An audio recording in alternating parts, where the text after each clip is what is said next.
It was big news. As we get set to mark our 250th birthday, Democrats are electing yet another socialist candidate, this time not in New York, threatening to undermine our American values. One progressive securing the nomination in a key House race, deepening the divide within the Democratic Party and sparking concerns of a growing socialist takeover. Hello, everyone. This is Outnumbered. I'm Kayleigh McEnany here with my co-hosts Emily Compagno and Harris Faulkner. Also joining us, Laura Trump, host of My View with Laura Trump, and Paul Morrow, attorney, retired NYPD inspector, Fox News contributor, and host of the weekly rap sheet on Fox Nation. 29-year-old Democratic Socialist, PhD student, and part-time barista, Maylot Quiros, making noise in a key Colorado primary. She ousted, listen to this, a congresswoman who's been in office longer than she has been alive to become the nominee in a safely blue seat in the Centennial State. And she took a dig at President Trump during her victory speech. To Donald Trump and the oligarchy, we will not wait. We will not wait to abolish ICE and pass Medicare for all. We will not wait to put an end to the politics of the past, to get big money out of our politics, and to reject corporate PACs. Now, Quiros won the race despite a controversial and anti-Semitic past. She has defended pro-Palestinian protesters calling for the elimination of Israel, claimed October 7th attacks were a, quote, inevitable consequence of apartheid, declined to label the deadly Boulder, Colorado firebombing attack as anti-Semitic, and suggested that the United States deserved 9/11.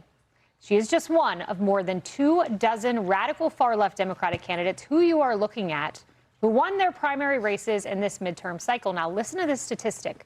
17 of them, including Quiros, are in safely blue districts, meaning they are likely coming to Congress. Those wins getting the attention of many in the party, including failed presidential candidate Kamala Harris. Axios reports she called Socialist New York City Mayor Zohran Mamdani about the future of the Democratic Party and has reached out to pro-Palestinian activists throughout the year. Far-left influencer Hassan Piker, who once said America deserved 9/11. This is a talking point. Are you catching that trend? He had this chilling warning about the future of progressive politics. I think progressive politics, left populism, a politics that centers the needs of the working class can work in every district, in every state. That's why I kept saying over and over again, it's coming to a city near you. He told you so. Well, as we look back at our nation's storied history this week, it's worth remembering former President Ronald Reagan's warning from over 60 years ago on the dangers of socialism and communism. If we lose freedom here, there's no place to escape to. This is the last stand on earth. And this idea that government is beholden to the people, that it has no other source of power except the sovereign people, is still the newest and the most unique idea in all the long history of man's relation to man. This is the issue of this election.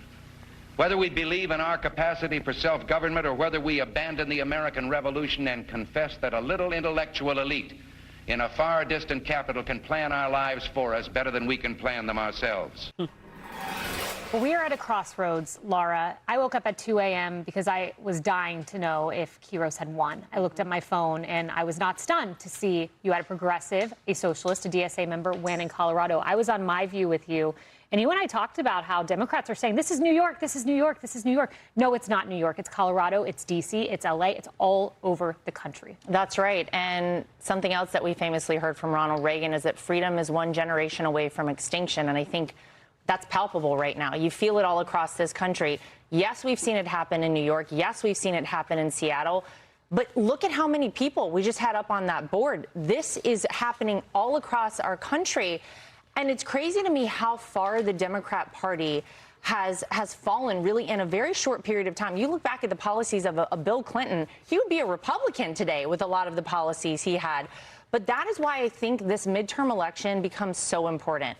We know how lackadaisical people typically are in these midterms. But this one in particular, we are seeing not just, a difference in the way we achieve the American dream. Look at what you just talked about with those candidates there. These are people who support, Hamas terrorist attacks on October 7th, who believe that America deserved 9/11. Some of them have said they want to wipe their hands on the American flag. This is a completely different terrifying ideology. And if we let this take root, I don't think we come back. You heard it there from Ronald Reagan. That needs to be taken to heart immediately, and we need to think about that as we head to vote this November. And Emily, this only ends when you have Democrat leadership calling this out. And so far, you have Fetterman, James Carville, 13 House Democrats. That's it. And I'm not surprised to see Kamala Harris is calling Mamdani on Thursday, 2 days after his primary. She knows she needs this voting base for a presidential election. And can you name one 2028 contender who's called this out? I can't. No, look, it should be no surprise that the Democratic Party leadership is feckless, because we know that, frankly, you can say anything under their tent, guys. You can say the most racist, homophobic, anti-American, anti-anything thing in the whole world. You can chop off men's body parts. You can burn down the Freedom Tower. You can burn down a synagogue. You can say anything. But if your first line is, I'm voting Democrat, they'll make an excuse for you. That's the bottom line. I think respectfully that it's more important for us now. We know that we are one generation away from freedom extinction. We know the importance of Ronald Reagan's warnings. We know the importance of these elections. But you know who doesn't? You know who's brainwashed? The youth. And right now, the votes that we need to harness to combat this. So I think the silver lining might be that while the Democrat Party is paying lip service to this and pretending everything is okay because all they want to do is get their blue flag votes, I think the reality is when, not if, these guys get into Congress, hopefully they won't be able to pass too much legislation because there will be at least a stalwart happening from the establishment Dems. But guys, the youth has been indoctrinated. The college campuses, independents, the far right. We have seen an extremism surging. So I think we should put our attention on districts and on states like, bear with me on this, California. The Electoral College has such an important bulk there in California, and people think it's already blue. No, it's not. It is dying to be red. And by a few key congressional seats and a few key council member seats, we can make sure that in the vote that matters, that it goes red. But right now, play Ronald Reagan to those kids. Go to college campuses. Know what your kids are doing. What are they saying online? Are they saying they don't want to work for a Jewish employer? Are they saying that 9/11 didn't happen? Like, what is coming out of those kids' mouths? How are they being educated? And know what your neighbors are doing, too, so that when we all vote in November, you make it a Noah's Ark. How are your church members voting? How are the pastors urging their community? Are they urging them to be biblical, or are they hiding behind a fear of tax exemption status being taken away that, by the way, has rarely happened? So this is the time to galvanize those people who are on the fence or are up until now have been disaffected, because this is too serious and too scary to let fly. You know what Emily's saying? Act like Democrats. That's what they've always done. They pick voters up in buses. They've gone to the churches. Those preachers, remember Obama's preacher? I mean, it was a full court press to get what they wanted politically. And Republicans are going to have to do this now. I've been saying this all week. I know it's only Wednesday. I can't say it any louder. I don't shouting it won't help. But the argument is we saw this coming. And the lead up to the election in 2016, Bernie Sanders had this movement, and they didn't know how to stop it. Democrats were looking and they were like, well, we have enough establishment. We've got Hillary. We've got all these other people we can. And they were able to quell it, to keep it back. But do you think it stopped there? No. They saw already, well, this is a fire that can burn. Let's keep it going. Let's keep it going. And then they had a president asleep for 4 years in Biden. And that's when the House could be built for what they want to live in now. And make no doubt about it, if there are a lot of these people in Congress, they will pack the court. They will do it. And Hakeem Jeffries, if he survives, whatever his future is the next year, 2 years, 4 years, I don't know how long it would take, less than a generation, that's for sure at this point.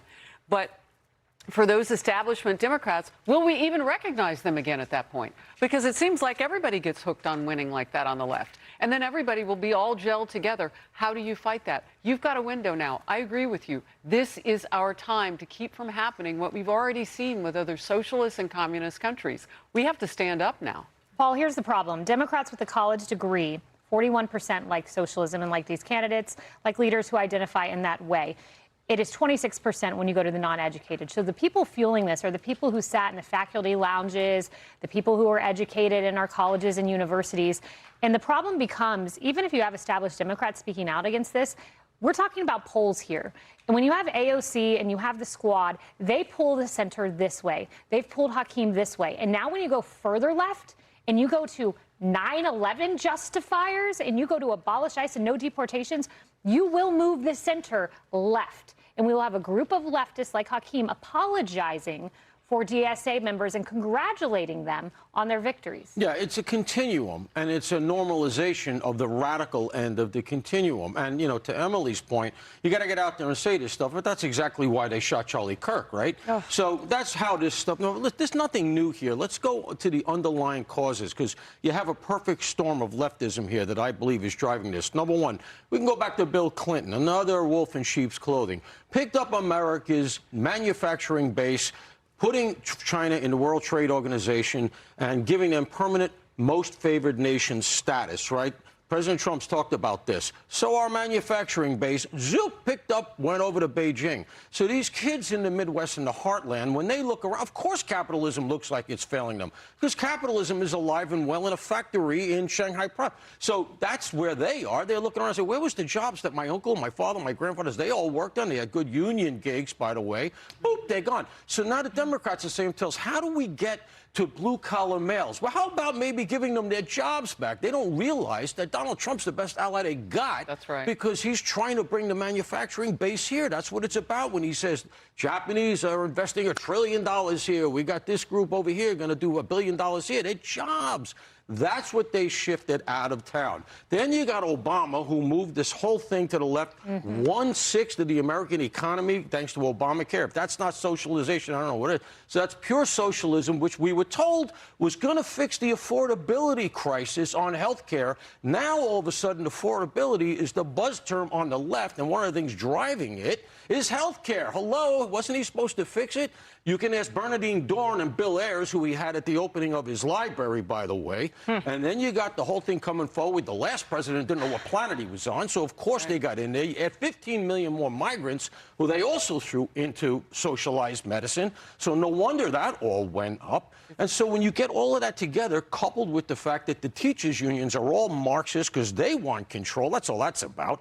Now they you have our kids. A whole generation who had fewer options, people telling them that Marxism is going to be a warm embrace. Why wouldn't you move to New York City and say, Zoran, take care of me? Yeah. And that's what's happening. He can't even take care of the trash outside. Have you seen these streets? Jesse Waters keeps making the really compelling case about the number of New Yorkers on Medicaid and how jarring that is. Oh, yeah, he's got great numbers. It is astonishing when you hear him list off those facts. All right.